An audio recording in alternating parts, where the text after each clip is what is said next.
All right. We've got the new setup, new lights, The second night camera session. phone. Second night session, but no guests this time. No guests. We still got to work on getting some more guests on. I'm just glad that we're able to continue to do it, and that we're week by week still getting one out, sitting down and making sure that we spend some time talking about football. This week was It's totally off, bro. Fuck. From the start, Oh, yeah. right? When you start your week wrong, things just transition in the wrong way throughout the rest of the week.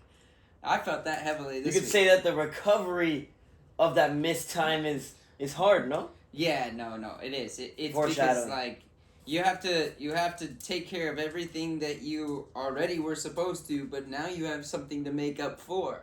And Looking backwards is never an easy thing. let's put it this way, like the fact that we had a routine set and like we were so used to the routine, when we didn't complete what was part of the routine, it felt weird. It felt like we didn't do something that day, and then it made us feel like, what did we do that day? Yeah, no, it totally threw the day off, and then throughout the week, I remember saying to you a couple times, like, dang, something feels off now. Feels really off. And for those of you who don't know what we're talking about, is normally filming on Mondays. Well, it's a Saturday night right now. Saturday, December 2nd. Do you want to tell them why? Why we didn't film on the Monday? Well, Monday or Friday or any day? I think Monday, because we normally film on Monday because it is our filming day. But that day in particular, you had something happen to you that was way, way out of the blue. Like, something you couldn't control, and then all of a sudden we had to shuffle everything around. Yeah, it just seems like that's what the name of this week has been. So, for those of you who don't still know, his car had trouble. His alternator wouldn't go, and then homie got stuck. Had to call AAA. C'est la vie, no? Welcome to Pitchside Prospects.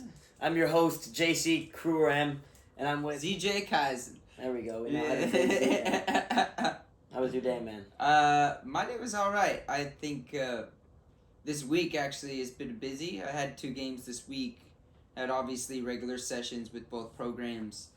1 home, 1 away, and 1 win and 1 loss. So just like a normal week. Today was really nice. Just kind of spent the day watching some football, catching up on some old things, and really just spending some time watching the game film from my 2 games.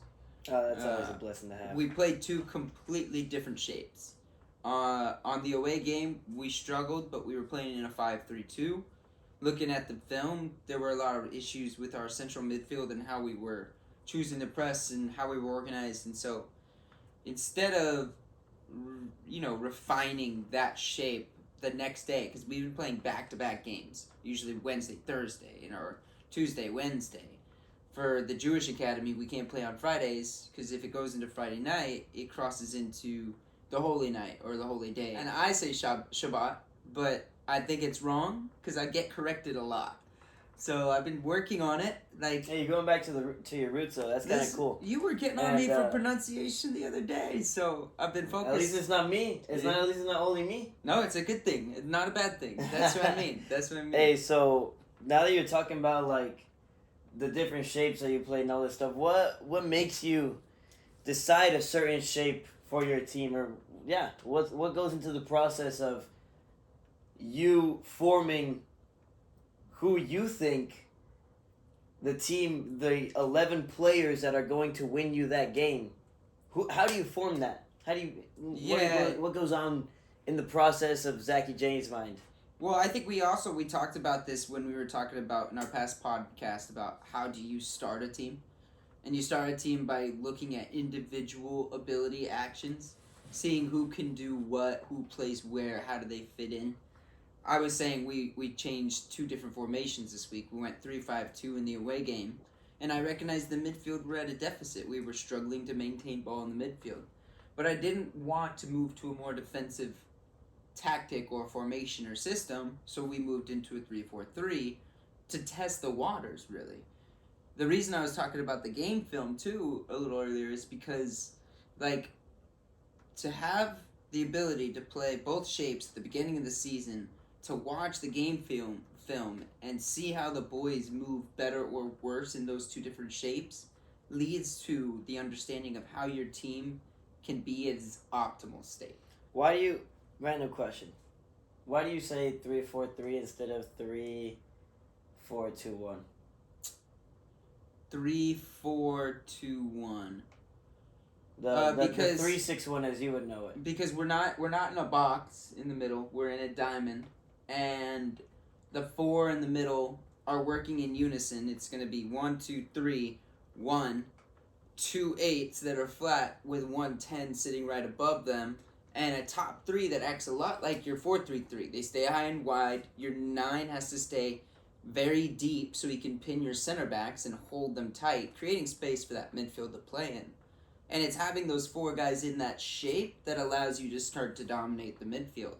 A lot of the time when you talk about what you said, the 3-4-2-1, what you're doing this for is trying to take care of the weaknesses in the wide areas that you would normally have with any 3-back or a 3-4-3 in the way that I play it.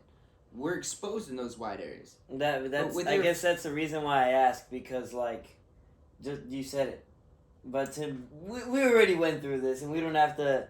If you want some bonus content, we'll talk about the different 3-back systems, and we'll debate them over a video. It's funny because my left center back came up to me at halftime, freaking out, going, "Listen, we're exposed back here every time. It's tough." And it's not even exposed 1v1. You're exposed to a 2v1 almost. But the game's 2-1 in our favor at the time, and I'm going, "Listen, you're right, but you've done an excellent job handling the task so far, and because you're doing that, we're creating the exposed attack 1v1s that we want to on the other side.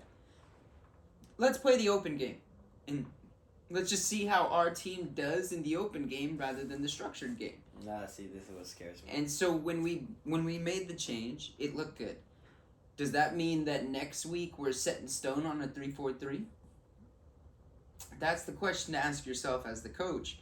Because in order to find the optimal shape or formation, it's important that you experiment with different ones, players in different roles and positions. But once you found something that worked, that you continue to use it until you find a reason that it doesn't. And when it doesn't, it might lead you to optimizing that current shape. It might lead you to changing the shape as a whole. See, I believe that once you get to one formation that works, it's up to the coach to make adaptations to then give solutions to problems that the other team might throw. So for example, I like to play the 3-5-2, and it's because I have my principle with the 3-5-2 is if I have 3 strong center backs that can be 1v1 dominant, against the attacking front 3, then that's fine. Yep. I'm gonna bet that my guys There's can your beat risk them right there already. And no, but the risk is that, and the risk is all over the field. It's 1v1 duels. What I've learned, because when we press, we're pressing. If the other team plays in a 4-3-3, which majority of the teams do, and what majority of the teams do now is they like to play out the back, play nice like Pep Guardiola. My Why you team, gotta say it like that? My team goes man for man for their players, and their only free man is the goalie. But for my level, I don't believe any of the opposition goalies can either have the patience to hold the ball, or the other team find the third man action to find the center back. I mean, last And that's season, just my bet. when we coached together, we had a keeper that we could play. And I'm saying at the JV level. I'll be honest with you, that keeper was a very advanced Because keeper. then when you're able to have somebody that's capable of using their feet, circling possession, attracting a pressure, then breaking the opponent through the shape, that's what creates such a, advantage when you have somebody like this. Because you're saying in that, you go man-to-man, but the second that we could play the keeper and attract one of your men to the keeper and play right past him, maybe we can take that domino effect all the way through the game. I agree. All the way back to your goal. And I'm betting on the fact that teams at this level can't do that because it's JV. It is a rarity. It's a rarity, too, even in the game. I mean, you say that everybody's trying to play it, but playing it well is a hard thing to do. No, that is the most, as we've talked about in the podcast, it is the most simple way, quote-unquote, to play, but it's also the most difficult because the more passes that you do, the more chance the other team will intercept the ball. It's how hard is it to do the simple thing 99% of the time, especially in your style of play when frequency has gone up as well. How often it's going to happen. And for me, the hardest part about it, doing it well, is there are moments in the game in which the style of play dictates the decision you should make rather than your creativity or your ability or what you can do in the moment. The style itself dictates, I want to say, almost 60% of the actions players should take in certain moments, simply based on just the fundamentals of the system, of the style of play. And like to go into a little more detail of that, for just one example, would be like playing what you see in the way that you're facing with your body orientation rather than turning under pressure. Because in a man-on-man game, if you can turn under pressure and beat them, there's your advantage. It's right there and then. Yeah. But in a positional possession sense, and it's not like, it's gray, it's not black and white. You should play the pass in which you're already facing in order to get behind the person that's pressing me. When I play the pass, I can shift, move, and get the next pass. That's a part of the style of play that dictates the player's decision must be play what you see, not control and turn. And that takes creativity from some people. They really don't like that, to playing a system that forces the hand in certain actions. And you, like, as a coach, as you're starting to develop this style and you're recognizing maybe a particular player doesn't enjoy that. He might be the kind of guy you got to put in the system where he's allowed to turn under pressure, take on his man, or play him in the position where that fits his style. And because so because players go ahead. Players have their strengths, and that's what makes. I believe that is what gets you on a team. If you have a set skill that you know that, oh, no one's better than me than this. Are we talking about that? Then going back, you find yourself in a role with the team, and then you become a crucial part of that team because what are they going to do without you? That trait what are they going to do without you? you? To the table. Exactly. Day in and day out. And I'll be honest with you, I think there's players that are like average. Let's say they're average at everything. And I see a lot of these types of players. Average at everything. But no real bite to one thing. Mm-hmm. They don't have the, yo, do this and I got you. Give that to me, give me that power, and you know that I'm going to do that 9.9 times out of 10. And that, I feel like, is something that is missing. He's good at everything, but not great at anything. Yeah. Yeah, that could be an issue. 100%. I feel like that's what's missing a lot, and maybe in the environments that we see on a day-to-day basis. The freedom or the... How could we say this?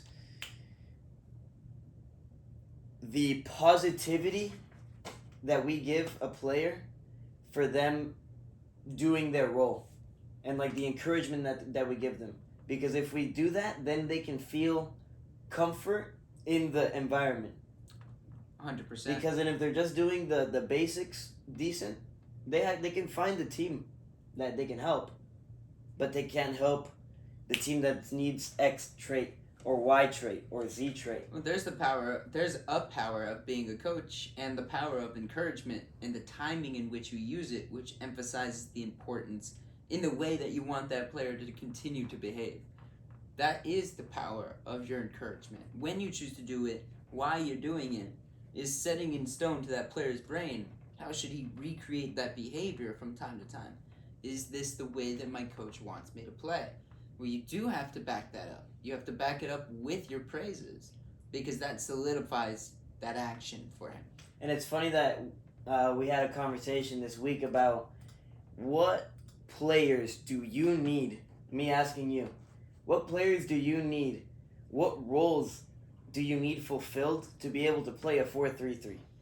And you said, oh, first thing right off the bat, the 3 attackers need to be more like one player. One player that is an absolute monster tearing up defenses. And if you have that, well, deadly.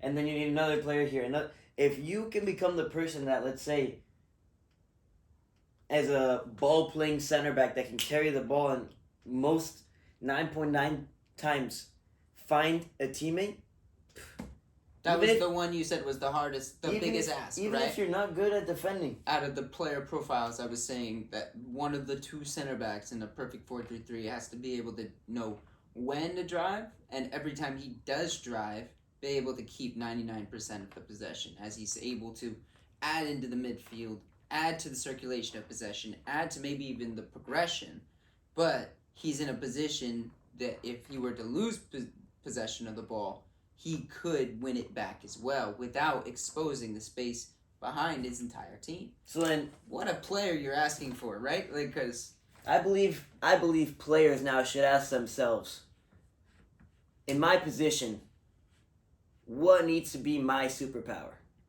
And maybe even go and write down a list of all the superpowers that position can have, whether that be as a defender being an aerial menace, winning all the aerial duels, or being super good in the stepping of a challenge, or what if you're super good in running with the striker and actually not letting him go by you and then winning the ball and then playing to your keeper. Like, find what the strengths are in that position and try to tick them off. Tick them off. And it's okay to, like, really engage with your coach about this as well. And a moment comes to mind with a player we had on our team in the last season or 2 seasons ago, where I had recognized already that his defensive efforts as he was going forward were lacking. This is an area of his game that really needed work. But from watching him already now for maybe 6 months of training, if he would get full speed and motion with his attacker before he tried to make a tackle, instead of coming with and running with and then making his tackle, is where his strength lied in with recovering possession of the ball. So if you're a player and you're not sure exactly what's your trait, one of the things that you can go do is ask your coach, where do you think I'm strongest? What do you feel like I do best? These things, they lead you to not only your highlights, but your lowlights, the things that you need to focus on as well. And then let's get even into more detail about that. Let's talk about, what do you think for a center back is a better action to have? Is it better action to be the one that steps and wins the ball before the striker gets to it? Or is it the center back that can run with the striker and win the ball there? Yeah, I mean, it's a matter of perspective, right? Because better is neither. Of course, there is no right answer in football. I think that maybe more often than not, or more often, the opponents are going to get in behind, and you'll have to make full speed challenges facing your own net more often than you would stepping forward and winning the ball coming forward. And realistically, I talk about double actions in coaching a lot, like giving yourself a chance to get 2 things out of it. So whereas if you're cutting across, I'm a left winger, I have the ball on the left wing, I'm cutting inside to take my shot, and I'm thinking about hitting it far post. Well, if I'm going to ping it with my lace, I'm going to try to ping it mid to low table far post, so that if it does rise, if I do mishit it a bit, there's a second chance that it rises into the top corner. Whereas if I aim for the top corner, I've only given myself 1 chance for that shot. If it's not perfect, it won't work. So again, we go back to the defender running towards his own goal. If you step forward, it's one and done. You either win it or you're screwed. Or foul. In my team, you either win or foul. Okay, so fair enough. You're going to take the yellow card. And so you go the other way, and I'm running with you, and I go shoulder to shoulder. I give it a poke. The ball goes out. You might have time to go get the ball, bring your block over, but I got time to bring my boys back and set my feet again. Then the other outcome is if it stays live, I can reposition myself to defend a second time. I haven't made 1 step going forward, and now I'm out of the play. I'm with them. But then I'm still with them. I bring up that point because back when we had we have so many discussions I can just reference. It's awesome. It's football. And then you go back and you said the main problem that you didn't like whenever you lost the ball at Barcelona was whenever the ball would go be played in behind, you had to use all your energy to go back. And you had to use energy to go 60 yards back. 120 all total. So then... It's a lot of running. Why not step to keep them there? So here's the difference is a lot of the time we want to win the ball in positions close to the opponent's net. So you bring up a good point. When you could step and win it is obviously better than running with and taking all that weight on your legs.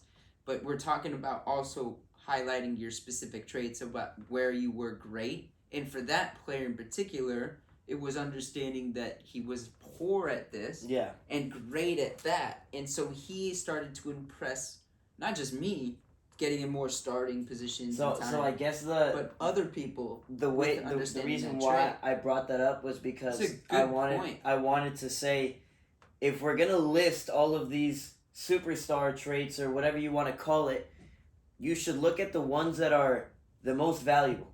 Maybe even rank them. Hey, if I'm a striker, the biggest trait that I could have, scoring goals. What's that? Quote unquote. 100%. So I need to make sure that every time that I go practice on the pitch, I'm trying to put the ball in the side netting with both feet, making sure that it's the minimal steps from the initial touch, going bang bang instead of bang, 1, 2, finish. I'll always be excited as a coach if I have a selfish striker. It's not like we're developing like killer strikers out here. And honestly, we're in the U.S. No, we're not. And every team is always who's the best U.S. striker before, like a Josie Altidore? And every team is always begging for a striker, somebody that can score goals. And so I think about it, and it's like one of those things that if you have a true guy that feels about the game that way, that thinks about the game, a touch, finish, always grab the ball, where's the goal, it's a bonus. And what is it? It's this guy's trait that he brings to the table that you immediately highlight and you go as a coach like, dang, I could use that. I know, I'm not sure about where and when yet, but I know I can use that trait in my team. And that's how you set yourself apart from some of the other players in your age group and your team, is by having that role, that trait that you bring to the table. And then the last thing I'd mention is, as far as the pressing goes, like in keeping players from running 60 yards back and 60 yards forward, I think that concept of a 6-second rule press is a really brilliant concept. The idea is that the second that you lose the ball, the closest 6 players have 6 seconds to put everything into pressing the ball.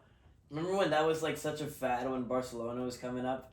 And like that came Everybody up would like, talk about it. 6-second rule. Guys, we got to press 6 seconds, because if not, after 6 seconds, then the probability goes down. Like, but no, it's more just a matter of, it's just way more simple than that. We don't want them to play that ball far. We don't want to run the 120 yards. So if we all swarm them right away, the likelihood of them putting their head down and playing close increases. And the likelihood of them picking their head up, looking far and playing far decreases, as long as we can condense in the space and cut off the lane right away. The natural response of a human is to then put their head down and look closer rather than further. The only reason that time is put in place and that concept is to try to, of course, win the ball back closer to the opponent's net, but to prevent the opponents from looking far and playing that space so we can keep the game into tight spaces. For Barcelona style, right? They want the game to be played there because that's where they feel they have superiority. Well, that's where they train in it all the time, so they want to keep the game that way. Whereas then if a team is capable of breaking it and playing long, and it opens up, it can hurt them. It's like the cheeky round Liverpool versus Barcelona 4-0 game. Yeah. They just came back. Trent serving some balls from the outside. I saw a lot of games at the academy lost. Not a lot, but like when we did lose it, we lost in a very similar fashion. We couldn't break down a double block. They were sitting in, holding energy. We would miss a load of chances. The time would run low. They would play 3, 4, 5 quality counters, get 1 or 2 of them, and we'd lose by 1 or 2 goals. But it's because we couldn't break down a double block. When we lost possession, we weren't able to press them in the proper manner. They broke into the long spaces. They exposed our tight play. And in that one chance that they created, they took advantage of it. So now that you had trouble breaking the double block, but they didn't when their one go, the feeling also gets away from you and things start to turn. I saw that if all 10 teams on the campus lose like a total of 15% of their games, 90% of the games lost were just like that. Yeah, I'd like to go back to the original point about the team selection and Yeah, absolutely. say a quote that I heard this week about the same thing, team selection. And it was one of my mentors in coaching. Shout out Chief, hopefully he can come on a podcast soon, but he was saying as a player you earn your starting spot in the training. And the more minutes that you earn are because of how you play in the game. If you're not playing good in the game, then do you deserve those minutes? And if you're playing in the game, why would I take you out? That would be silly of me. And so I have a funny story about that. I had called one of my subs to get up because we were tied right in the game 0-0. And I had made a point in the halftime that we should find one certain position that got open and then find a cross after we found that position. And then the center back that was in that position did the action. We scored a goal from it. He actually got the assist. And I told the guy that was going to sub in for him, I was like, hey man, you can sit back down, don't worry. No. Take a seat. And I mean, I can't lie to my players, you know? If he did something well in the moment, he's going to stay on the field, and that means you won't get this opportunity, and that's just what it is. And I mean, I ask you, is an assist a good moment? Of course. Claro. No, Claro. It is what it is. You made a fine decision in that moment. And for me, like, if a coach doesn't practice that, I can't say offside. He was almost offsides. I think the best way to put it when it comes to team selection is that those are hard decisions to make for any coach, not only before the match but also during when things are transpiring, and especially if your coach had played the sport before, like they are gonna have a sense of the hard decisions that they are making, but it can't emotionally affect us. Are you saying I don't have a sense of the hard decisions that I'm making? No, you played. No. You played? I'm not a college athlete. That's different. I just mean if you I played didn't the even, game, look, I got. you didn't know get what's picked funny? on a team and you didn't get to On play. any. Right. But you've never sat on the bench and never gotten picked on? Well, I sat on the bench as a manager. Does that count? Maybe. But So- I was more like chatting it up with the boys. I guess instead of, like, that's a getting picked completely different level of on. Then I was I wasn't even even a bench warmer, bro. I was the water boy, dog. I think that what I was getting to, though, is that when you are the coach and you have to make those tough decisions, it's not that you're insensitive or unaware of the weight of the decisions that you're making. Like, you telling this player, hey, sorry, you can sit back down. He just got an assist. You have to have a sense of somewhat in that moment how let down the kid who was about to go on the field was. But you can't let it affect you emotionally because you have to make these decisions as the coach, what's best for the team on a regular basis in the game. I'm gonna be honest with you. I didn't even think about that when the game was going on. I I thought about because we had an objective in our mind, and something that I like to say that I picked up from you was like, be objective minded. If you put an objective in the practice, it's for a reason. So get the objective. And I love that my players are starting to say those words now. Guys, be objective minded. I started doing man of the match. Oh, absolutely. Interviews, and we did interviews. We did a man of the match interview. Next level. With the That's top. the lad that had a last minute free kick winner last week, and he said we were in the interview. He was like, we were being objective minded, and we got the result that we wanted. And I was like, my man, my boy. Shout out, Joao. Oh, Joao. Yeah, no, and I think also, like, one of the things that I heard from a player recently was that I moved teams because I felt that the coach had already made a decision upon my ability, what I was capable of or not, and wasn't rating me based on week-to-week performances, on whether or not I did better or worse than this other person, just upon how he already felt my capabilities or abilities were at.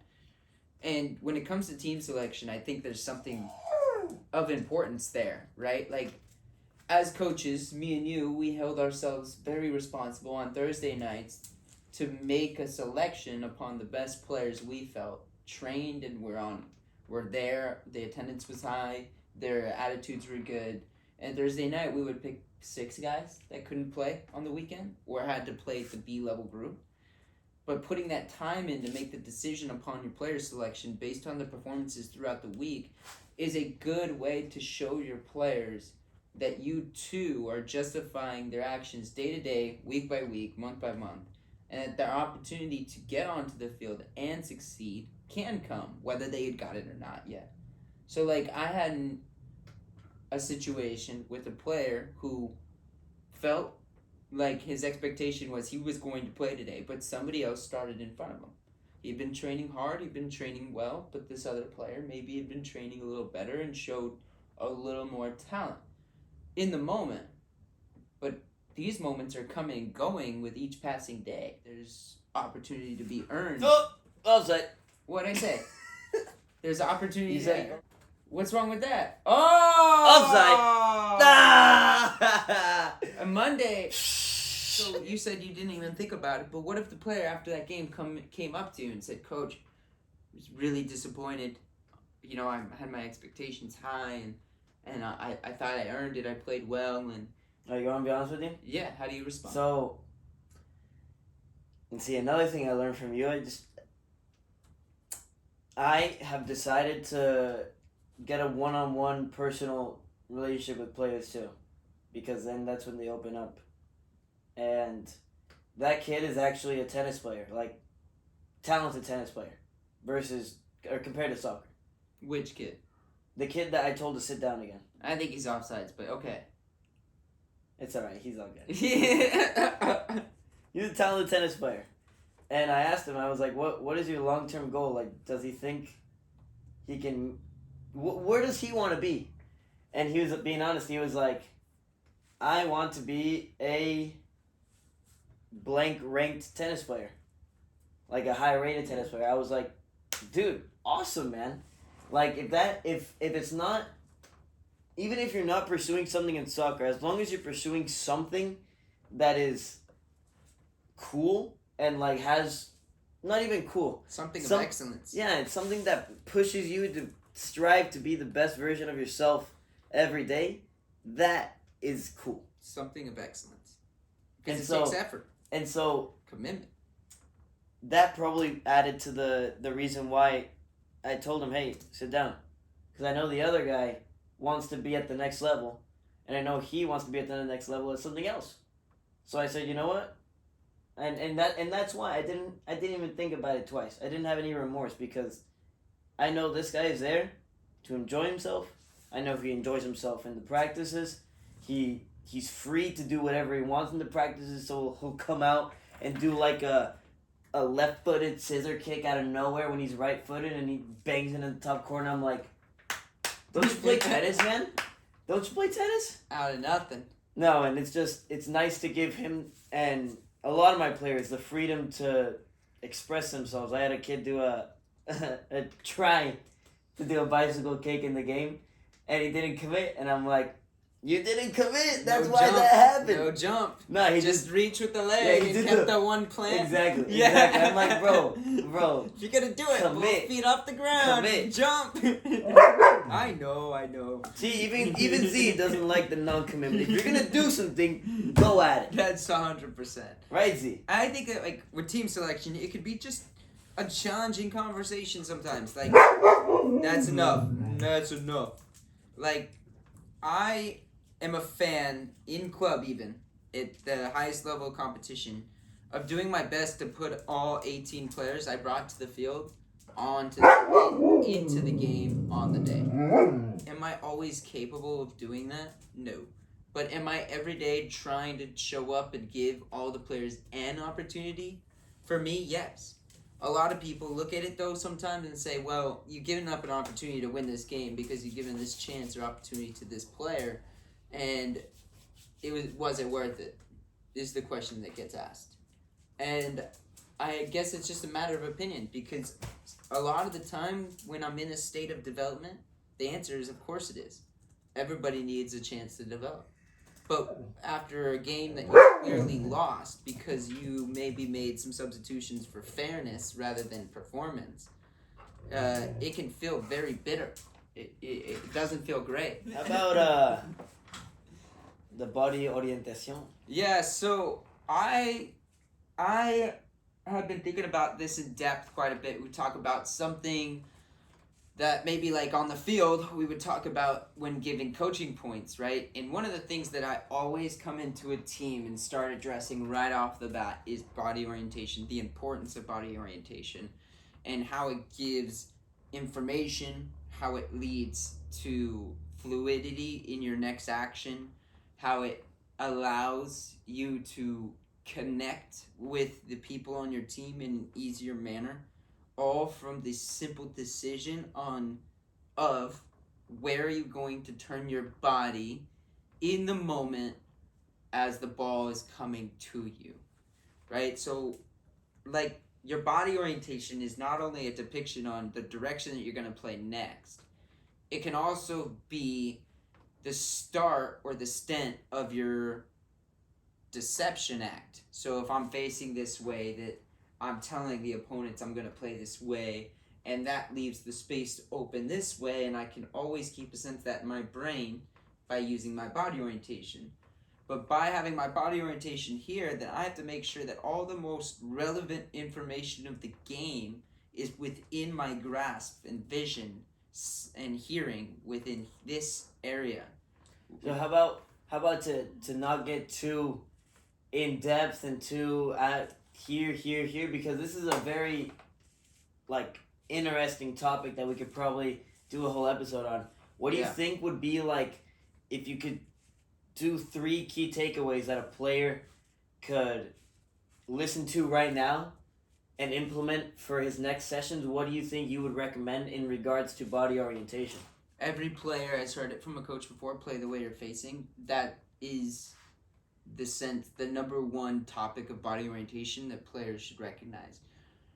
You're maintaining a possession, or your possession percentage goes up as soon as you take that lesson to heart, playing the way that you're facing. But you have to consciously decide which way are you facing and why. So my answer to that would be always face a position that allows you to see the most amount of players within the game. Remember, there are 22 of them in a full match. And so you're counting even the opposition there. Of course, because where your opposition is a massive, massive point of information to how to decide on the action that you must take. Then the other thing for the body orientation is you making the decision to place your body facing the field to see all the bodies on it and the points of objectivity. The points of objectivity would be the 2 goals and the ball itself. So in each moment that I'm shaping my body to face in a particular way, I'm trying to keep all of the bodies within the game, within my body shape, and also the objective points.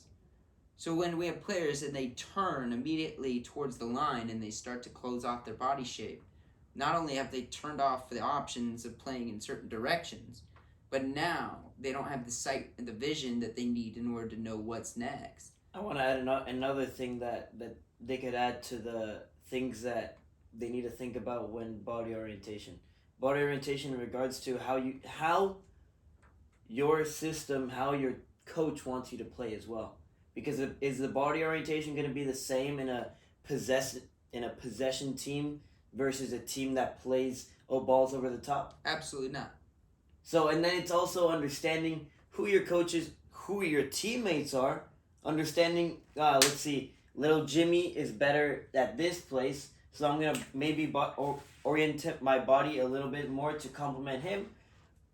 Being aware of not just the game itself and the opposition, but also what are the details in your own team that can help you make sure that your body orientation is best.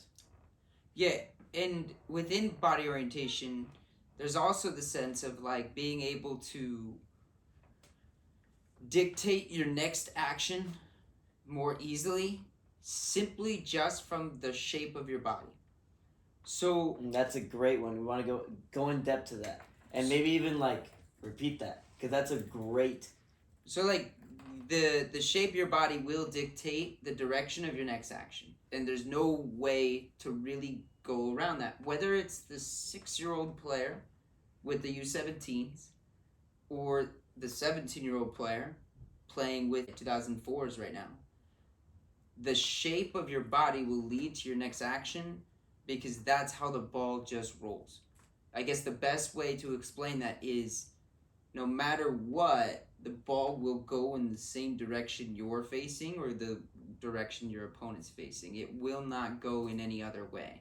And that's where deception comes in. Because imagine, let's say, you as a let's say as a midfielder, that you do play that ball or that ball comes in the way that it's supposed to. Let's say it happens 5 times, and now the opponent knows. Oh, if this guy's facing this way, that's the next option. Now I can use deception. You play with them. Now you as a person receiving the ball, you say, I've done this 5 times.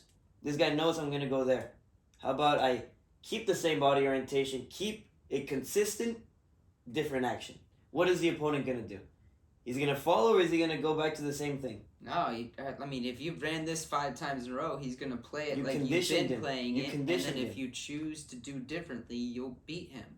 But I guess you don't get the option to do so until you've been playing in that manner already. Boom. And for the teams that want to play in possession, the simple act of playing what you're facing, the body orientation, keeps the ball 30-40% more than a team that chooses to turn under pressure in situations. And when I arrive to teams, and the first step is to increase this team's ability to possess, it's addressing body orientation, because instead of watching players settle, check their shoulder, see if they can turn and go at the guy, now players are receiving, seeing what is, and playing what is to then move and get the ball again. This just leads to more passes, period. It leads to more possession. Now, the one thing that I think that players seem to miss about body orientation is the main point is to be able to identify, one of the main points body orientation is to be able to identify the free man at all times, or the open spaces. So, like we talk about methods of information, gathering methods of information. Well, one of the major ones are with your ojos, right? And with your eyes, you need to see, and we can only see it in the manner of which we're facing. I can't see behind me. So whereas an opponent is playing against me and he positions himself behind me, but the ball is in front of me, he's created a dilemma for me. I can't look at both him and the ball at this moment. So the importance of body orientation is trying to keep all the points of objection or objectivity. And that's the same. I'm glad that you brought up that point, because that was the first thing that came to my mind when I asked that question. Are the possession teams going to play the same way? They're defining different objectives. The objective of the possession team is to find the free man. So not only are they looking at where is the opposition and where the spaces are looking, which teammate of mine is free. And then, like you said, we should start communicating how are we going to get the ball there. It's not as simple as from A to B. It also fixes, when we address body orientation, it fixes the issue of when players are receiving a long pass and how they choose to receive it. When they start to grasp the understanding of body orientation and playing the way that you're facing, that long ball is received by making a pass in the direction they're already facing to a teammate. But in the opposite moment, before we address body orientation in the team, they're having that long pass made to them, trying to control themselves and take on the next step. And usually what happens, they're already they're thinking about the touch or the turn. No, you know what's funny there? And this is not even like a soccer thing. I actually learned this in baseball. Like, you gotta first control it, and then you can start whatever it is you want to do. In the next action. But if they don't control it, then where are they going? They're running and the ball's already out of bounds, right? What's that? It's simple when you say it like that, because yes, it makes it way easier for the ball to keep moving, and then for them to be able to take one touch and not have to like control the ball with the touch in the space and then start their run. They can control it with the pass, and then make their run off of the jump of their foot. I'm willing to bet that the teams that I coach for longer than a year and a half, 2 years, get sick of the amount of times that I mention or speak about the shape of your body. But it's because the more often that you address it and touch on it, those simple moments that should be handled in a certain way get handled. You know, I was saying it before, 60% of the actions are somewhat taken care of or decided for you in this system. Well, that's because we're addressing these things in the manner in which you should handle the situation or action in the trainings on a regular basis, talking about the general concept and why we play in the direction that our body is facing and how do we face our body in certain situations to create better outcomes. It's like the fullback receiving the ball on a build-out phase. You want him to see his own goal, his own goalkeeper, his own center back, his winger, and the opponent's goal, and probably even the open 10 on the far side, right? He can see everything because he's on the outside. And then if you just turn this dude's shoulder literally 90 degrees inward, now all he can see is his keeper, his center back, and maybe his sixth. And the importance of body orientation is in just that detail. It's just a 90-degree turn, and now half of his options have been closed because he can't see them. Because his body isn't in a shape that leads himself to the next action, which is, or could be, in that direction. Now the only thing he could do maybe is then dummy it, turn on the dummy, and then play forward. Risk. You're already talking about risk right now. But now his body orientation, his back is to the game. He's facing the line. That's probably a poor position for your body to be in transition if you lost possession. So the importance, although is in small, minor detail, the magnitude at which it has on the effect of the game within the 90 minutes is massive. And like we talk about it coaching with players all the time, because how many times have you seen one of your players turn under pressure, lose it, in a situation where there was a clean and easy solution just to play what he was facing, then the next pass and get it on the other side? You know what? I feel like the new body orientation, you could say, fade. How do you call that? Trend, or what looks nice, and that's what Roberto De Zerbi is doing at Brighton. He understands now that the free man in professional soccer is the center back. The reason why the center back is the free man is because he is the one that is, quote unquote, the least dangerous player on the ball. So Roberto De Zerbi is thinking, he said, all right, you think the center back's the worst player? Now I'm going to make you least dangerous? The least dangerous player? Now I'm going to make you come to him to then free up someone else. And how they're doing that is by putting their sole of the foot on top of the ball. Now think about it. You as a defender, when you see someone put the sole of their foot on the ball, what does that make you do? Does it make you just stare at them and be like, huh, nice? Or do you just start going at him? It's a taunt. He's taunting you to come at him. He knows that that's a free man. When he comes, then someone else is a free man. Bang, bang, they find the solution already. So then, it's not even about body orientation just without the ball, but it's also with the ball. How are you going to be able to keep the ball for your team? Are you going to be lazy with the ball and put it between you and someone else? It's just one of those things that I think whenever you're addressing body orientation, whether you're in possession or out of it, you want to generalize the concept to simple things, right? So like I tell my 9-year-olds, why do we want to have an open body shape?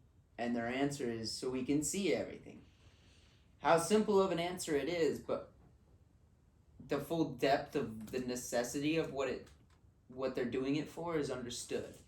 See, I definitely need to work on the simplicity part, because I like to detail. Yeah, because detail means that I cover every base. But you've been my assistant, and you've seen how sometimes I can coach in overstimulation way. Like give too much information and a lot is missed.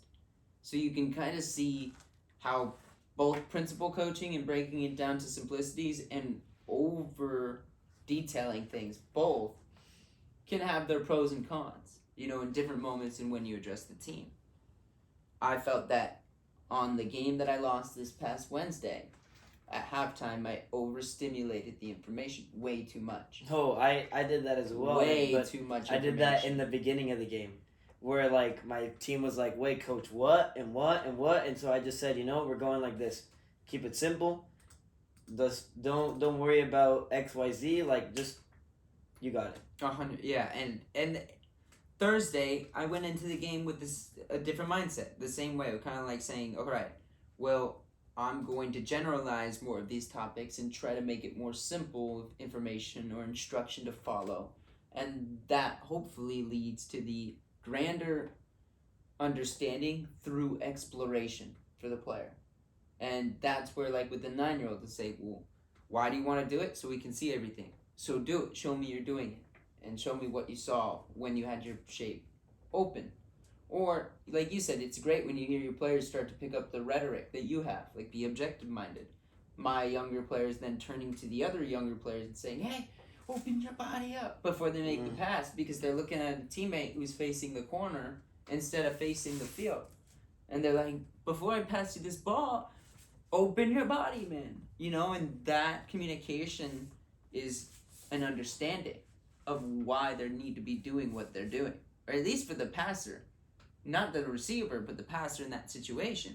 It's going to be interesting looking at the video and replays, because your hair keeps getting in the way of the mic, and I wonder if that's going to, when you turn, it comes like whoosh, whoosh. Oh, like if it's gonna go like we're scratching a DJ set. My hair. You'll see it in the edit. My hair has gotten crazy long.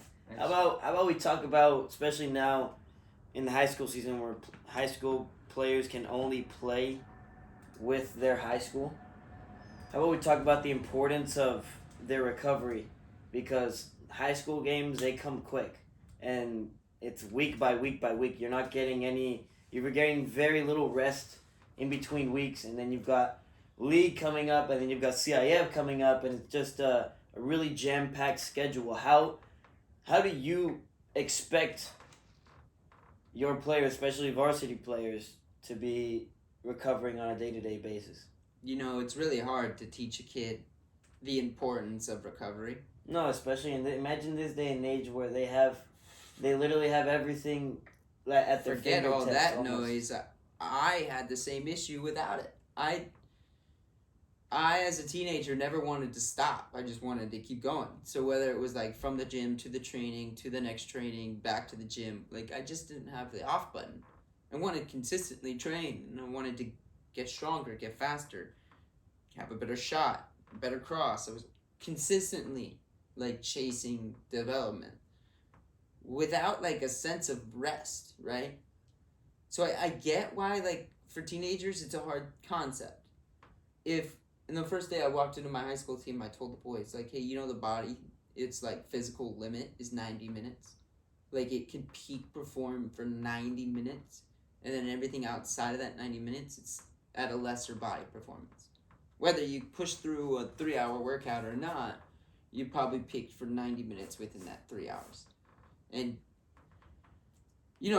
I learned the importance of rest through weightlifting, particularly bodybuilding, which was the style of lifting that I was doing in high school. And it's all about time under tension. Time under tension within the gym was how I learned to lift, and I was trying to create a shape for my body. That's what bodybuilding is. It wasn't about true strength. It was more about filling out the aesthetics. It's a different type of strength. 100%. It's a cutting type. But what you learn is, if you want a massive chest, or you want big shoulders and massive traps, or you want your arms to increase by inches, the days that happens are not the days that you're in the gym lifting, tearing the bicep and tricep apart. It's the day after, if you're resting and you're maintaining or increasing a protein load and water into your body. And then when you sleep for 8 hours, when your body actually increases in size, when it gains its strength. If you were always going, when does your body get to replenish all the things that it's lost? Nutrients, proteins, waters, all these things that give you size and strength and speed and ability. it's one of those things that where when I realized that at the gym that the 2 days off that I took were the days that I gained my strength to go back and increase my PR was the enlightening step that I always needed to understand the importance of recovery. So I could tear my chest apart for 2 days of the week, but if I didn't rest on Saturday and Sunday or whatever those 2 days were next week, my bench would be lower, not higher. And so as I started to rest and take my time on the weekends, replenish the proteins, the waters, and make sure that my body has a surplus of nutrients that it needs, a surplus of proteins that it needs, so then and a surplus of sleep that it needs, it can go and not only increase muscle mass and strength, but reduce sickness, increase your immunity, and let's talk about tendons and ligaments, injuries, and stuff of that nature. Well, no amount of extra strengthening work will ever help a tendon or ligament recover faster. But eating properly, resting, doing heat and cold treatment therapies so it circulates blood to the area and the body starts to recover faster because you are feeding it the rest and recovery it needs.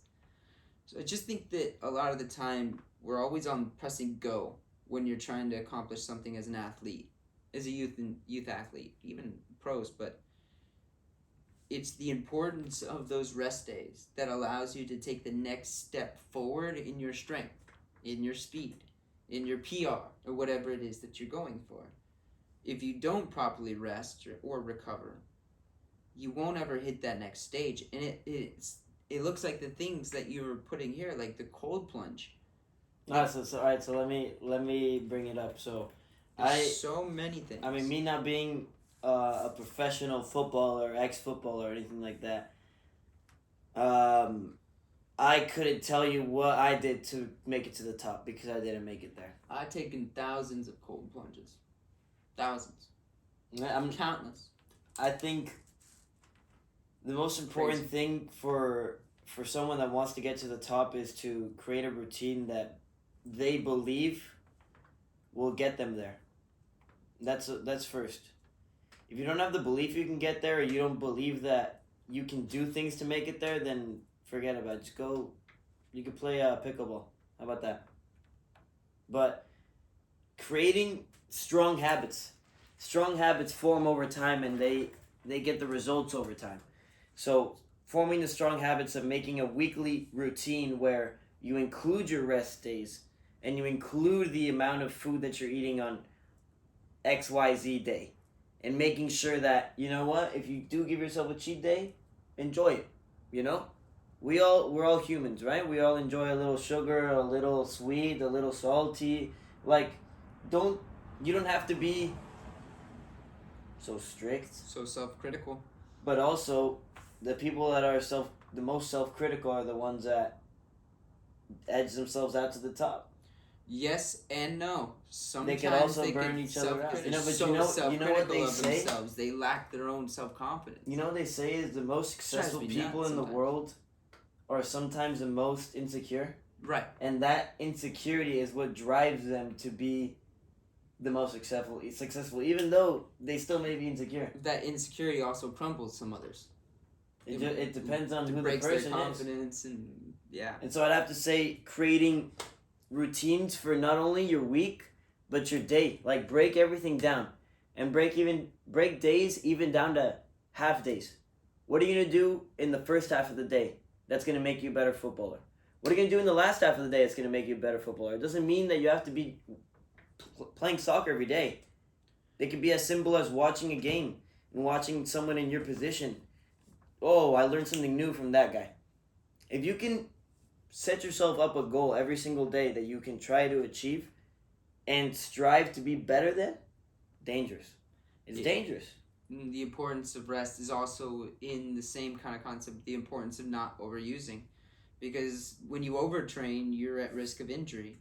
The worst injury I ever did was self-inflicted, was because I did double day training with my college. I lifted in between my 2 double days, and then after a week of doing this, on the Friday, I went out to shoot, So I've been doing double days plus lifting all week. On Friday, after the second field session, after a lift, I went out to go take long shots for another 90 minutes.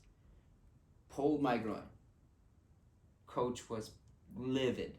And it was simply because I just wanted more. But the body can only do so much. Even with a regular daily ice bath, plenty of nutrients from having food by being an athlete on campus, and taking care of my body on a regular basis and training on a regular basis, you can still overuse yourself if you haven't given yourself the proper rest. A fact that I like, a scientific fact that I like, and don't quote me on this, but it's around there. The amount in injury risk goes up if you don't sleep 8 hours a day. Your risk of injury goes dramatically higher. I think like up to 60%, because you don't get the right preparation in your sleep. And then let's think about what you do before sleep. Are you on your phone scrolling TikTok? Are you? Is this an offside thing? What? That's offsides. Man, you don't know these days, man. Offsides. Hey, we're trying to educate these kids, bro. If you ate pizza or ice cream and Pizookies for dinner, but that's not proper preparation, nor proper nutrients for a game the next day. Dude, I still think of mine, dude. Like, it's all about the habits. If you create healthy habits, you will reap the benefits later. And there's a quote that's been going around that says, if you work hard now, I mean, wherever stage you are, you'll get to play later. But if you start playing now, you're going to be working later. And why would you want to put in the work later when the opportunity is now? Here is 8:44, December 2nd. The time is now. We're here. What are you waiting for? And you know, the craziest part is the time runs out before you know it. You know, like I'm nearing towards 30. But what I'm saying You're is... like, internal cry. What I'm saying is it's probably been 7 years since I laced my boots up competitively, you know, like for the last time. Where I, like, as I was putting them on, was going to put everything into this game because it was national championship level, you know, NCAA level. And it feels like it was over in an instant, but I played for 20 years.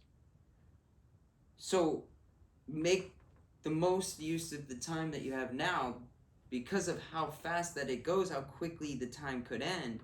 What you're fighting for in that routine, in that excellence, is to elongate the time that you get to enjoy the beautiful game as a player. Because the more you give to it, the more it gives you back. And the less that you give to it, the quicker it'll move out of your life. It's with everything in life, my friends. Whatever you sow, you shall reap. Whatever you put in, you will get out. It is law. That is nature. There is energies in this world that will push you to places or away from places. How do you align yourself? What are your beliefs? What do you stand for? I know I'm getting super deep right now, but the stuff that you fear finds you. And try it.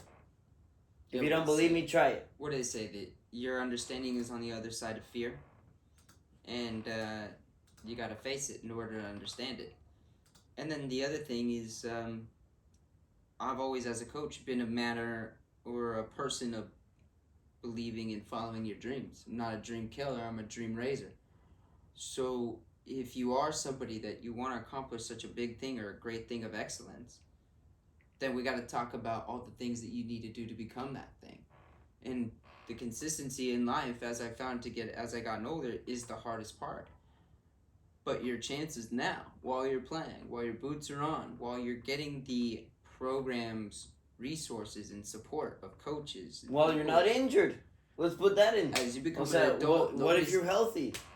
Nobody's coming to you as an adult being like, all right, let's get you in the gym and let's make sure you're doing these workouts and you're going to It's not like that. You don't have that kind of support. You have to be your own support in that regard. It goes back to Mr. Nick Saban. Go. The You importance ain't of earned nothing. You don't deserve anything. You know, he just won the SEC championship today. Yes, watching, yeah. What a guy. I love Alabama. He was like seeded 8th, and they were playing Georgia, who seeded first. First, yeah. And they beat them by 27-24. Oh, that's tight. It was tight. Good. It was an intense game. Honestly, I was watching an NFL game before that, and then I watched that game. The NFL was on today? No, it was like a recap. But that game, that college football game, was played at a speed much faster than the NFL. I was just thinking about it, like college football, there's shit. Yeah, the so there's like shit. exactly. You're able to break the line so much, much more often. Insane. Like, dude, but they just air it out, bro. They just air it out, and there's some guy alone just whoop. And then I watch the NFL game. It goes don't tell me about it. Don't.